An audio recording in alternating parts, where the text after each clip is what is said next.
I think yes, the policy framework within which the Modi government has worked right from the beginning, from 14 to now 24 in 10 years, has been on somewhat pushing the agenda of manufacturing, innovation. There is a lot of push towards infrastructure, which we've seen.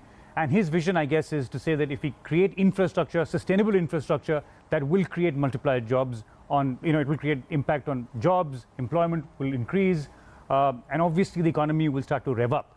Now, one of the key things that we've noticed over the last 1 year, I must tell you, is that if you look at the manufacturing sector, that has grown by 10%. Now, this entire story of China plus one, Tanvir, has been continuously playing out globally.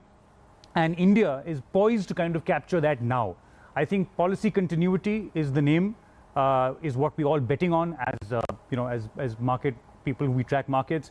I think the markets have been favorably giving benefit in terms of price revisions and upwards of Nifty and Sensex all throughout the last few quarters, because there is a lot of noise and work that is starting to show somewhat on the ground. I still feel there is a lot of catch-up to happen, Tanvir, in terms of even employment creation. Yeah. But the vision to set out to say that we have to become a manufacturing and a sustainable infrastructure push that the government of the day is looking at is hopefully should continue and in the right framework. How do you look at the market's response to the counting process, to the whole election cycle as it's played out? We are still awaiting the verdict, but I do want to get your sense in over here, Nasser, because you've had public sector banks. The largest public sector bank in India, State Bank of India, rallied 10% yesterday. A lot of infrastructure companies, Adani group of stocks were up and running in today's session. The Ambani group of industries, that's something that Steve highlighted, has had a decent run. So do you think that it will really be the public sector which will be leading from the front in terms of fueling that infrastructure growth in India?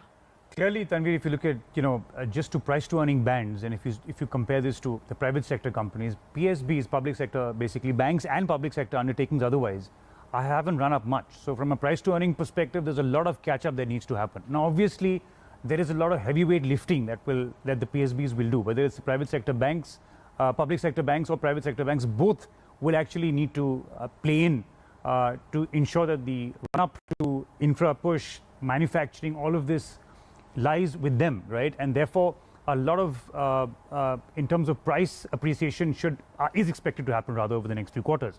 But I think the bigger question right now is, and you said about election results, I think early trends, Tanvir, fingers crossed. We had 2 or 3 rounds already. I think the second round is ongoing at the moment. We saw Prime Minister Modi trailing in the first round. Things yet to unfold. We are looking at a stable NDA-led government at the moment, the way it's looking out.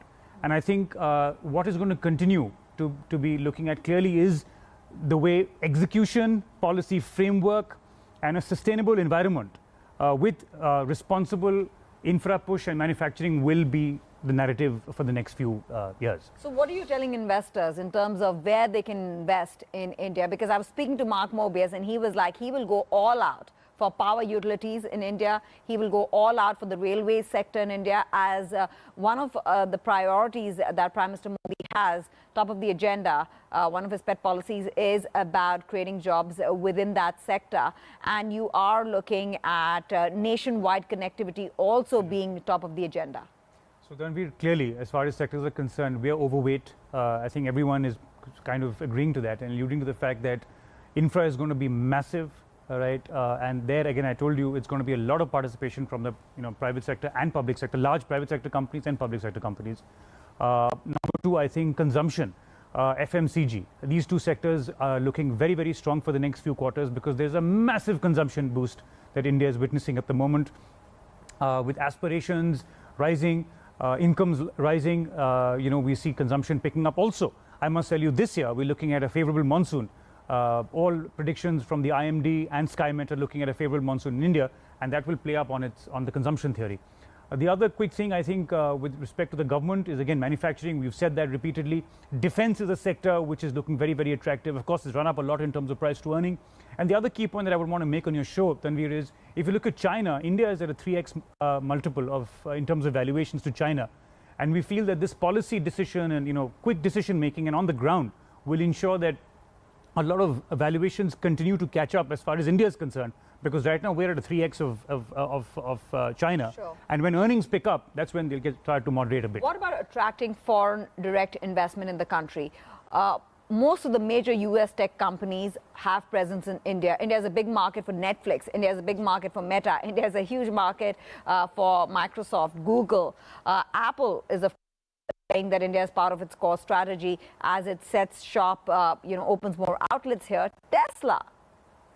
Elon Musk was supposed to come to India in April. He's postponed that trip. He's saying he might make a trip at the end of the year. He's talking, obviously, subsidies is a big sticking point between him and the government to set up shop. He wants a Shanghai, a plant similar to Shanghai, to the Shanghai factory in India, but that's not happening because he's not getting the favorable subsidy policy that he got in China. Is that fair? Is that fair to ask? Should India extend a subsidy-based growth model to attract more foreign investment from the likes of Tesla? Tanvir, I personally feel that we need to have a lot of fiscal prudence in place, which we've done so far brilliantly. And I think any kind of fiscal,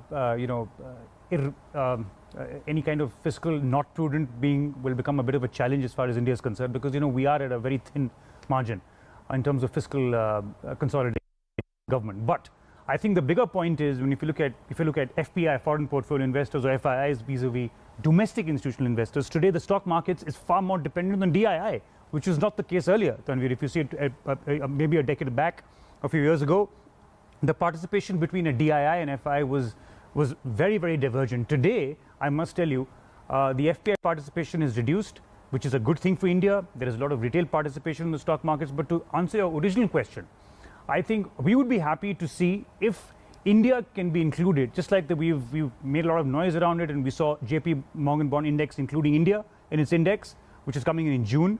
We will also feel very happy and favorably if the rating agencies? If the emerging index has India part of it, right? MSCI Emerging Index has India as part of that index, which will ensure that foreign portfolio investors remain bullish on India and remain invested for a longer period of time. I think that is something which will also make a huge difference in terms of FPI participation going forward. I'll just